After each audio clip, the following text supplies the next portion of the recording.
What's going on, everybody? This is dkdynamite, and tonight we're going to be talking about some crazy secret updates that you may have missed for Black Ops 7. Definitely stay tuned. Now, a couple of days ago, with the release of the zombie trailer for BO7, a couple of other embargoes lifted. There was a zombie creator call about a week ago, so creators were able to share what they learned from that. There was also the ability to then share any early impressions for those that played Black Ops 7 a few weeks back at Treyarch. I actually posted a video about that on the second channel in case you guys want to see that. That's going to be detonated, link down below. And there was also an embargo that lifted for Charlie Intel, who actually hosted an exclusive interview with Treyarch. There was a ton of details from that interview that I honestly feel like could be swept under the rug because of all the marketing going on. We have COD Next in a couple of days. So first off, Treyarch confirmed to Charlie Intel that there was always a plan for Black Ops 6 and 7 back-to-back since 2020. So with that in mind, that would mean a very busy schedule for Treyarch. Ever since 6 seasons of Cold War got produced, they had to work on Zombies for Vanguard, Zombies for MW3, and then ranked play for every Modern Warfare and Warzone entry ever since. That's a lot when you think about juggling 2 back-to-back games all together. It kind of feels like Modern Warfare 3 wasn't exactly planned to be the game after MW2, since there were rumors about a big DLC for Infinity Ward, but Sledgehammer ended up knocking it out of the park with MW3, but it's unclear if back-to-back Black Ops games were just simply planned before back-to-back MW games were. But I think the issue with doing back-to-back games is, especially if those back-to-back titles are coming from the same lead studio, it's just inevitable that certain quality of life features or DLC are going to be intentionally left out of the first game just to make sure that that sells well with the second one, and I know some folks are probably frustrated about that. Now, to build on the topic of back-to-back Black Ops entries, Treyarch did say they do actually worry about players being fatigued by the back-to-back launches. They did say that it's making sure that it's a 2035 game, that they're adding cool stuff, deep progression, and that they absolutely want to bring it from a content perspective in the live seasons. Now, I think because MW2 and 3 took place in like the span of a year and a half or whatnot, and the games didn't look visually different, that led to more quote-unquote DLC arguments during MW3's launch window, but because of the golden live service support that game got from Sledgehammer, nobody's really talking about the fact that it could have been a quote DLC after like the first 2 seasons. And because Black Ops 7 already looks aesthetically very different from BO6, which was a 90s game, I think the live service they have planned for BO7 is going to end up beating all the DLC allegations by the end of the day. But honestly, so long as the game gets infinitely better live service support than BO6, I think players are going to be pretty happy with what ends up getting offered in every game mode.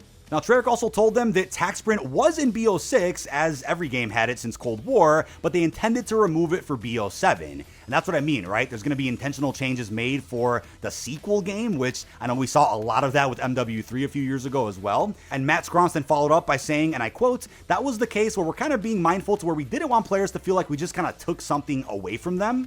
And he also ended up clarifying a little bit more about Pick 10. The quote is, "It's not that we'll never do it, we talk about it every game, but we just haven't found the right way to do it again. And I don't think the right way to do it is how old we did it back 13 years ago. So that's something worth thinking about, because although I'm totally an advocate for seeing different gunsmiths and multiplayer zombies in Warzone, I understand from a corporate perspective why they want to keep the systems universal to make sure players could just jump from mode to mode with ease, even though your average person could probably easily understand how to actually use Gunsmith or Pick 10, Pick 13. The thing is, I think blueprints and just bundles all together probably make a Pick 10 or Pick 13 system that much more complicated to work with. Now, also speaking of creator class or even perks, Matt Scrons did mention that ever since the multiplayer reveal last week, they've actually made a change to where certain perks are located in the creator class menu. Dexterity is now in the perk 3 slot, Scavenger is now in perk 1, and Looper, which allows you to just loop score streaks, is now going to be in perk 2. I would hope to see them maybe address at some point why they just can't make looping streaks a staple and a default feature, which I feel like not too many casuals would even be able to utilize anyway.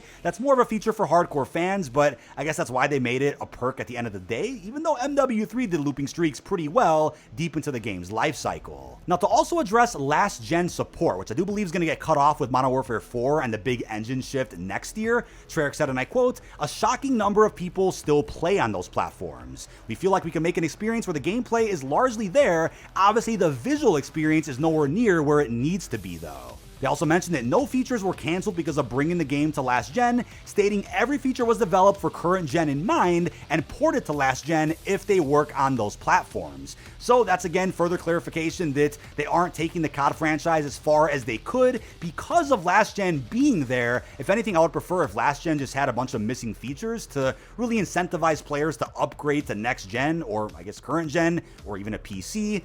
But maybe we'll finally see where COD can really go once MW4 cuts off the PS4 at some point next year. But now we have some of the bigger topics. They actually went ahead and addressed SBMM and disbanding lobbies. Just for context here, Cold War's alpha, not the full launch of that game, actually had the ability to stay in the same lobby that you just played. That's of course considering the players don't back out, forcing you to re-queue into a new lobby altogether.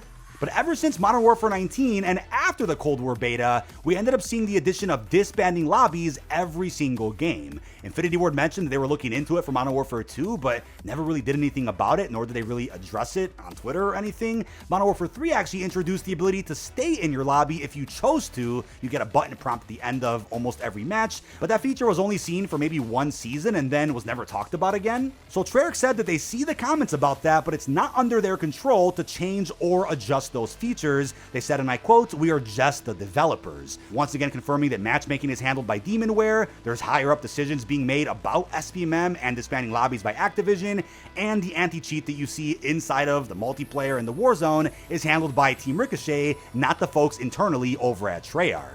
I think this is the last piece of the puzzle that they could use from a marketing standpoint if they come out at COD Next and just say, hey, we're going to be making adjustments to the matchmaking by letting you choose to opt in to staying in that same lobby. That's at least a step forward, not a complete overhaul to SBMM, but something is better than nothing. What really surprised me here though is that they've confirmed that they've actually canceled some big brand collab skins for BO7 after all the community backlash. They said, and I quote, "There are opportunities that we have had lined up, but after some conversations, we straight up turned them down." Treyarch said that there could still be some cosmetics that probably push the bounds of BO7's identity, but with a lot more consideration compared to Black Ops 6. Probably meaning no unicorn farts, probably meaning no cel-shaded skins, or anything that's pulled from a cartoon. They said, and I quote, "Our intention is to stick to stuff that we can, hand on our heart, say, yeah, that feels like Black Ops." So while this doesn't mean we won't see any future collaborations, because I could already see some folks saying, oh, didn't they promise they're not going to do any more crossovers? We'll probably still see some crossovers in the vein of like John Wick or something in the future.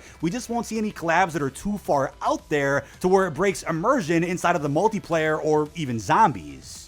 I hope this doesn't mean that we start getting more aggressive microtransactions because of the removal or cancellation of certain collabs they could have done. I'm not even against event passes as a system since they're essentially just half-price bundles, whereas all the best rewards are in the free track anyway. We just saw a real good one with that Nuketown event a couple of weeks ago in VO6, so they could pull a lot of ideas, lore, and cosmetics from older Call of Duty entries to just fill in some of those event passes or seasonal events altogether. Those systems don't necessarily have to be tied to a specific license collab, if that makes sense. But I honestly wonder if folks would have been more comfortable with carry forward in BO7 if they excluded some of the licensed brands and operator skins that piss people off to begin with. Now, the last thing I'll end with is some real good news as far as post-launch support goes. They said that Black Ops 7 Season 1's content offering will be, and I quote, "the biggest season of content ever," and that the post-launch will have a ton of content. They said, and I quote, "So I think it's making damn certain no one could do any kind of math and think that we did not actually absolutely bring it.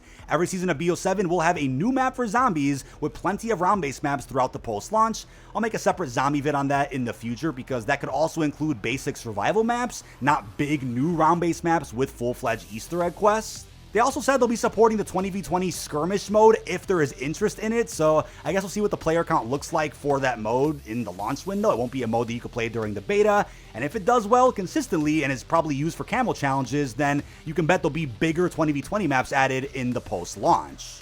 They also mentioned that not having weekly challenges in BO6 was honestly a miss. They said, and I quote, "It wasn't just something that we had on our radars, and by the time we realized that it wasn't, shoehorning it in didn't necessarily make sense." And that probably means that by the time they realized, hey, we kind of need weekly challenges in here, somebody higher up may have said, oh, just save it for Black Ops 7, or they just didn't have the resources or dev time to actually work on that and polish it correctly for the current Call of Duty, since so many other events and features were planned and set in stone for Black Ops 6 by that point. But they mentioned that Season 1 will be 9 weeks long, with 2 new weapons just in the weekly challenge system alone. You'll also be seeing new streaks, attachments, blueprints, and 2 universal camos, one during week 4 or 5, and one on the 9th week. This is of course separate from the content you'll be seeing in the Battle Pass and other challenge events on top of that. But that is about it. This has been dkdynamite. Leave your thoughts down below in the comment section. What are your thoughts on all these secret updates that you guys may not have known about that were shared in an exclusive interview with Charlie Intel? Leave our thoughts down below. Really hope you've enjoyed, and peace out, everybody.